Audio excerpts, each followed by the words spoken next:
Merci, M. Bidali, au comité d'organisation de m'avoir associé à cette table ronde pour parler des biais diagnostiques devant une toxidermie plutôt. En fait, ça, je vais faire ça sous forme de cas clinique, ça va être interactif. Alors, pour mon premier cas, c'est une patiente de 32 ans qui arrive pour un érythème prurigineux du visage, évoluant depuis 3 ans, et qui est traitée pour un eczéma du visage sans amélioration, adressée dans notre structure pour des patch tests cutanés. Et dans l'histoire actuelle, révèle en fait une fatigabilité et une altération de l'état général. Alors, à l'examen dermatologique, il y avait un érythème, certes un érythème qui n'apparaît pas bien sur la photo du visage, qui est accentué au niveau des paupières. Sur le reste du corps, il y avait ce même érythème au niveau du décolleté, au niveau du dos. Et au niveau des mains, il y avait cet érythème en bande du dos des mains en regard des articulations interphalangiennes qu'il n'avait pas avant. Parce que cette symptomatologie au niveau du reste du corps, ça ne date pas de très longtemps. Le reste de l'examen retrouve également un déficit musculaire des ceintures. Alors, il s'agit bien d'une dermatomyosite.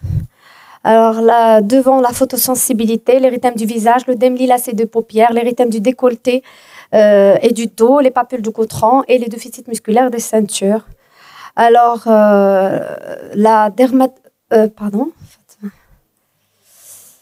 voilà. Les anticorps antinucléaires étaient positifs, les anti-DNA étaient négatifs, les enzymes musculaires étaient élevées et le panel de dermatomyosite avait montré des antitifs gamma positifs qui étaient en faveur d'une dermatomyosite paranéoplasique. Or, le PET scan était normal chez notre patiente. Alors, désolée, je ne sais pas comment. Alors, nous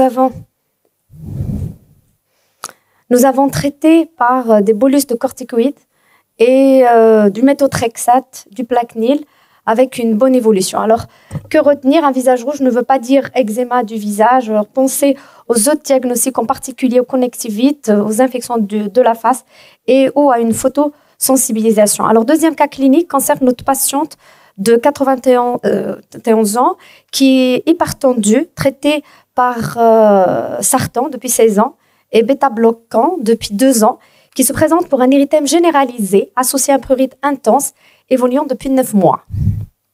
Alors, à l'examen dermato, on note cette érythrodermie sèche. En fait, c'est un érythème qui dépasse les 80% du corps. Alors, qu'on peut retrouver, érythrodermie sèche dans nos têtes. Alors, ça fait psoriasis, eczéma ou mycosis fungoïde. On sent que le mycosis fungoïde est le lymphanté cutané primitif le plus fréquent en dermato. En fait. Alors, il n'avait pas d'adénopathie palpable, mais ça n'exclut pas le MF, en fait. Sur le visage, il avait cet érythème squameux et ce casque squameux qui était plutôt en faveur du psoriasis. Il avait une atteinte des ongles à type de Pacchionici, des ongles très épais avec une onycholyse distale en faveur aussi du psoriasis. Et c'était un psoriasis devant cette érythrodermie sèche, l'atteinte ingoéale caractéristique du psoriasis, l'atteinte du cuir chevelu et la biopsie cutanée était aussi en faveur du psoriasis. Alors, la recherche de cellules de Sésarie était négative. Alors, les cellules de Sésarie caractérisent la forme leucémique du mycosis fungoïde et on recherche systématiquement devant un aspect d'érythrodermie en fait, devant une érythrodermie associée ou pas à des adénopathies.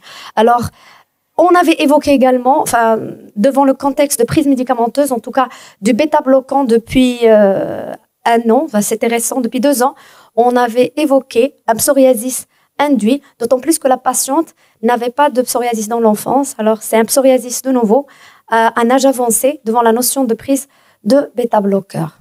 Et le rapport de pharmacovigilance réalisé à l'hôpital avait incriminé le bêta-bloqueur selon les données bibliographiques. Alors, notre patiente était traitée par des dermocorticoïdes forts, des émollients, et nous avons entamé un traitement par photothérapie, méthotrexate, et on avait remplacé son bêta-bloquant avec une bonne évolution. Alors, le psoriasis induit par un médicament n'est pas rare. Alors, il peut survenir jusqu'à 8 ans de la prise médicamenteuse. Il peut s'agir d'une aggravation d'un psoriasis préexistant, mais là, c'est plus facile parce que la patiente nous rapporte dans les antécédents qu'elle a un psoriasis. On peut avoir également une forme de nouveau, comme ce qu'elle a notre patiente. Et là, le rôle des antihypertenseurs, qui sont les prescrit le plus souvent chez sujets âgés et à ne pas négliger, en particulier les bêta-bloqueurs et les USC. D'ailleurs, nos patients qui arrivent avec,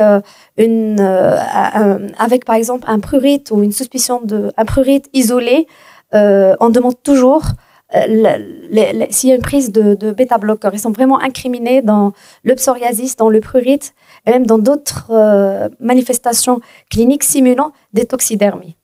Alors, notre troisième cas concerne un patient de 17 ans qui a cette notion d'herpès buccal récurrent qui arrive avec des lésions cutanéo-muqueuses associées à une fièvre et une altération de l'état général. Il est adressé chez nous pour une toxidermie de type Stevens-Johnson.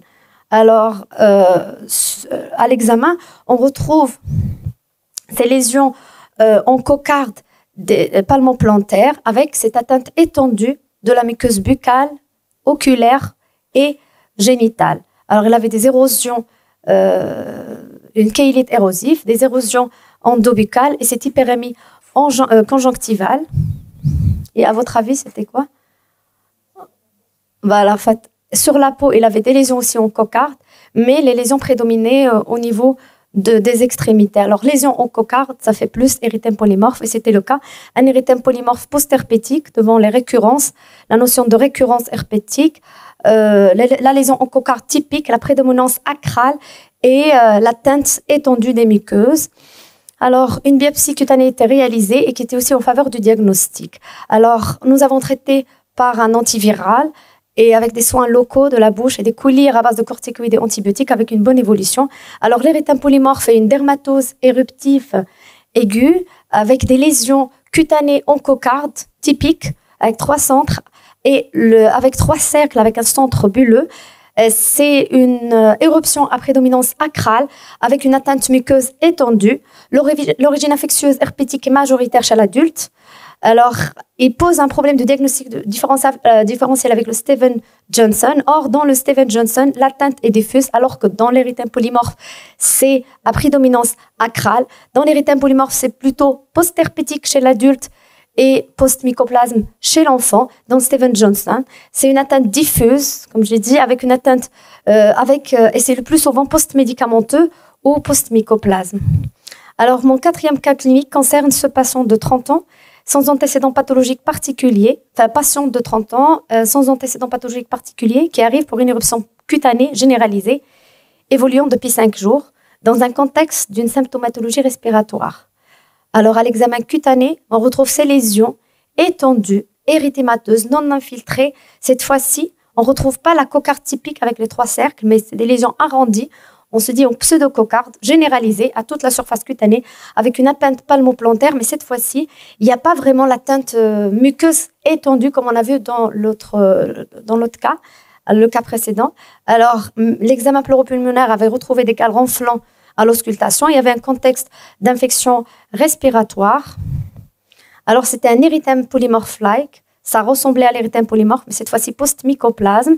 Vu les lésions pseudococardes, la PCR réalisée chez notre patiente, PCR mycoplasme était positif dans le sang. La radio avait montré un infiltrate diffus bilatéral. Alors, et la biopsie cutanée était non spécifique, ce qui a pu éliminer l'érythème polymorphe. Alors, il s'agit d'un érythème polymorphe like post-mycoplasme et nous avons traité par des macrolides avec une bonne évolution. Alors, les éruptions réactionnelles au mycoplasme pneumonie peuvent simuler un Stevens-Johnson ou un érythème polymorphe. Alors, pour faire la part des choses, c'est des lésions en pseudococarde et avec une atteinte muqueuse limitée. Alors que dans le vrai érythème polymorphe et le Stevens-Johnson, l'atteinte muqueuse est étendue avec des érosions et avec une atteinte de l'ensemble, pratiquement de l'ensemble des muqueuses. Et ici, le contexte infectieux, il est prouvé. La sérologie, le plus souvent mycoplasme est positif. Alors, le traitement repose sur les macrolides. Mon 5e cas clinique concerne un patient de 59 ans, sans antécédents pathologiques particuliers, qui vient pour des lésions cutanées généralisées prurigineuses. Le point commun là, c'est le prurite. Là, ils arrivent en courant en pensant à une allergie, en pensant à un eczéma. Il a été envoyé par un médecin généraliste qui avait pensé à un eczéma généralisé devant le prurite, les lésions qui étaient eczématiformes, certes eczématiformes, mais l'évolution depuis 18 mois n'était pas en faveur. Il est adressé pour des patch tests cutanés. Alors, c'est notre patient, il arrive avec ces lésions-là, mais notez le caractère de la prédominance des lésions au niveau des zones couvertes. Et c'est ce qui nous a orientés pour le diagnostic. Alors, ça fait sur le plan clinique, en fait, c'est des lésions qui ressemblent à l'eczéma, mais en fait, c'est des lésions qui prédominent au niveau des lésions couvertes, au niveau des zones couvertes. L'examen des aires ganglionnaires était libre. Alors, nous avons évoqué en premier un mycosis fungoïde, le lymphanté cutané le plus fréquent, primitif, le plus fréquent en dermato.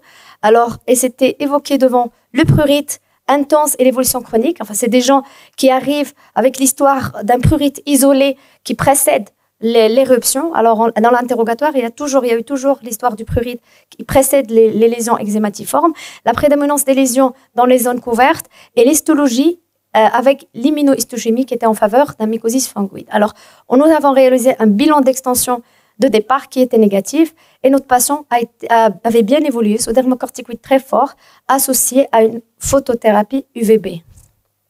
Alors, le mycosis fungoïde est le lymphanté primitif cutané le plus fréquent de la peau, qui est caractérisé par un aspect clinique variable en fonction des stades, mais associé presque toujours à un prurite chronique qui peut précéder.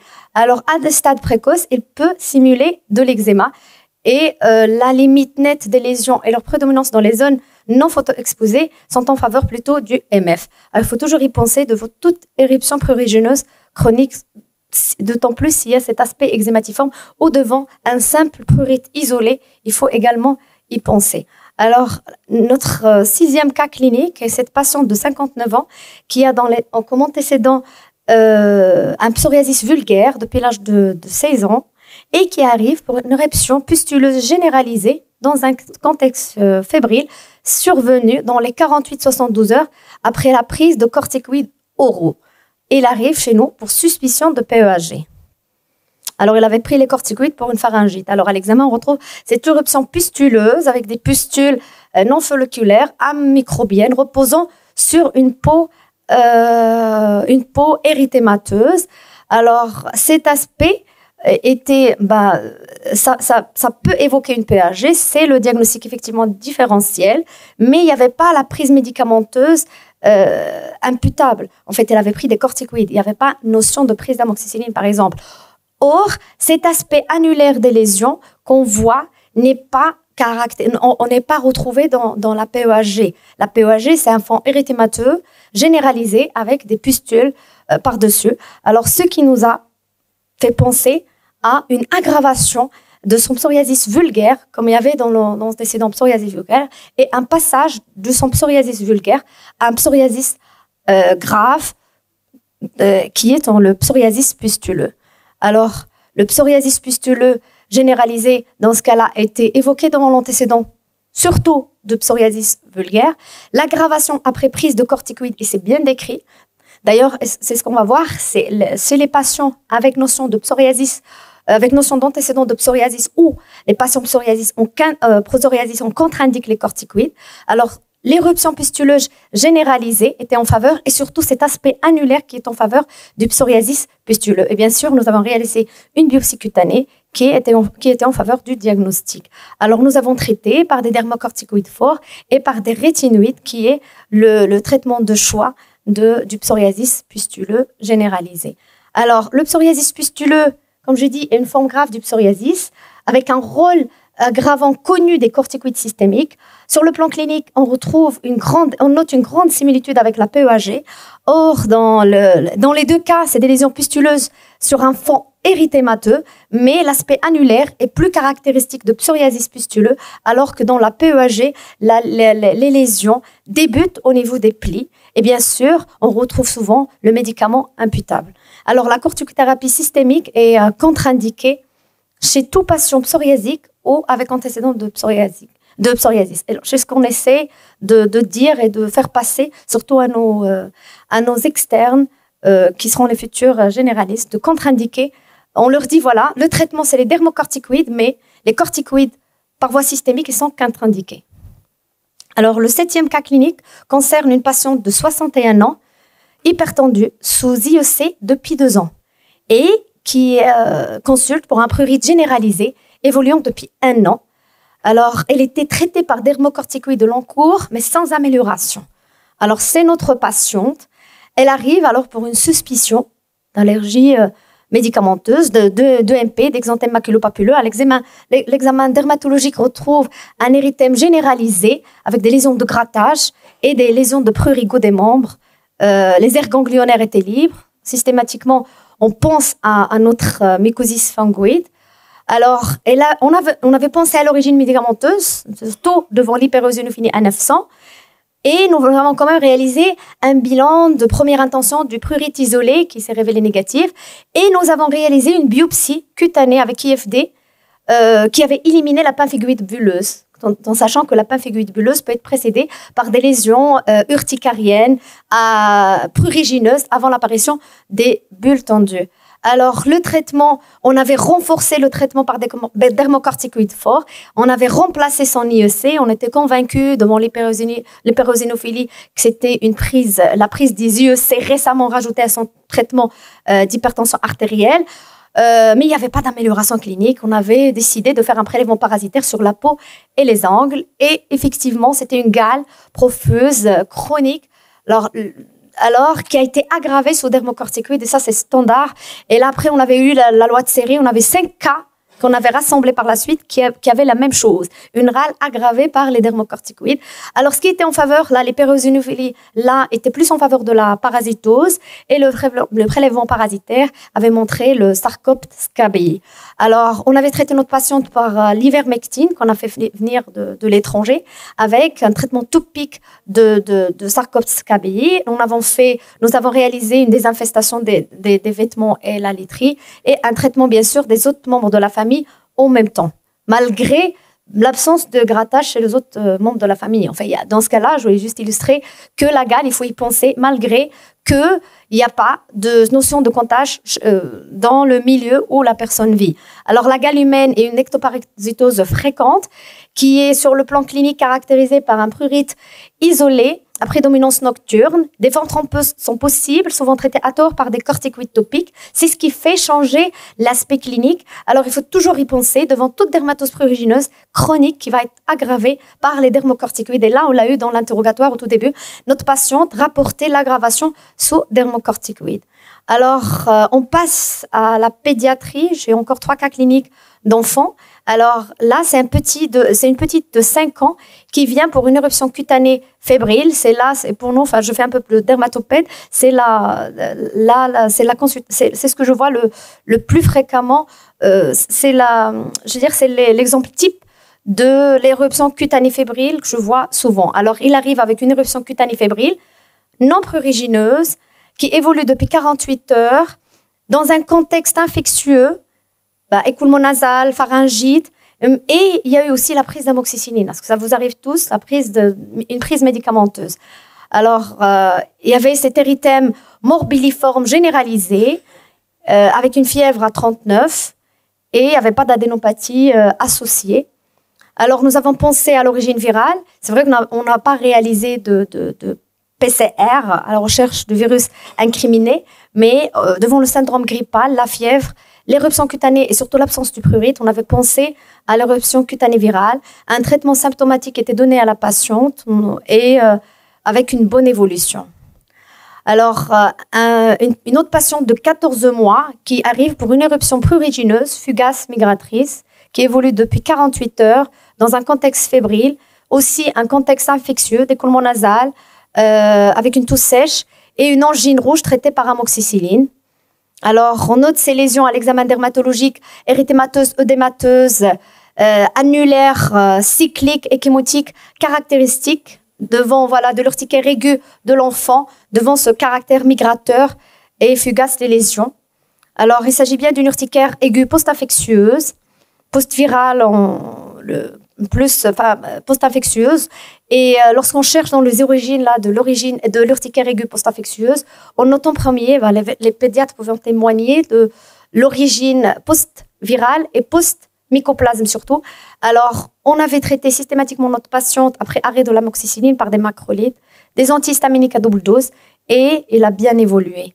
Alors, chez l'enfant, les éruptions fébriles sont fréquentes et l'origine infectieuse est prédomine. Il faut toujours y penser en premier. Souvent, on note une prise médicamenteuse associée, ou plus souvent de l'amoxicilline, ce qui rend la situation difficile à différencier d'une toxidermie de type EMP.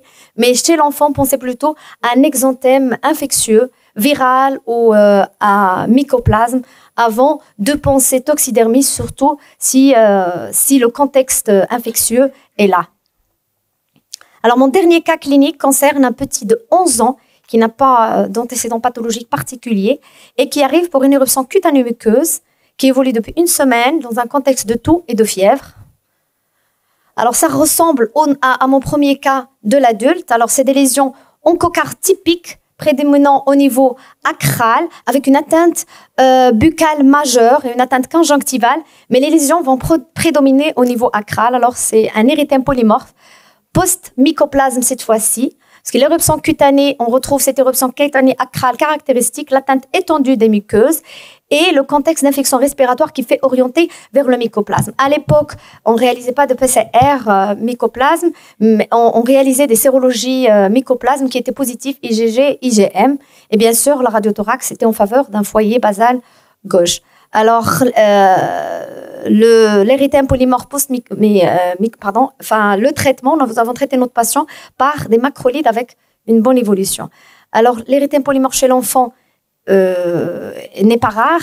Il est caractérisé comme pour l'adulte par une atteinte cutaneo-muqueuse avec une atteinte cutanée à prédominance acrale et l'atteinte muqueuse, elle est étendue. Elle est étendue, ça peut concerner toutes les muqueuses. Et l'origine infectieuse chez l'enfant est majoritaire. Sachez que pour l'adulte, on retrouve plutôt l'herpès, mais chez l'enfant, il est plutôt le tout petit enfant post-mycoplasme. Et en grandissant, on retrouve également l'origine post-herpétique. Alors bien sûr, le premier diagnostic différentiel reste le syndrome de Stevens-Johnson. Alors pour conclure, toute éruption cutanée avec un prurite, de la fièvre ou une atteinte muqueuse, c'est pas forcément une allergie cutanée. Il faut s'acharner à rechercher un contexte infectieux ou auto-humain, en particulier si on ne retrouve pas de médicaments amputables. Merci.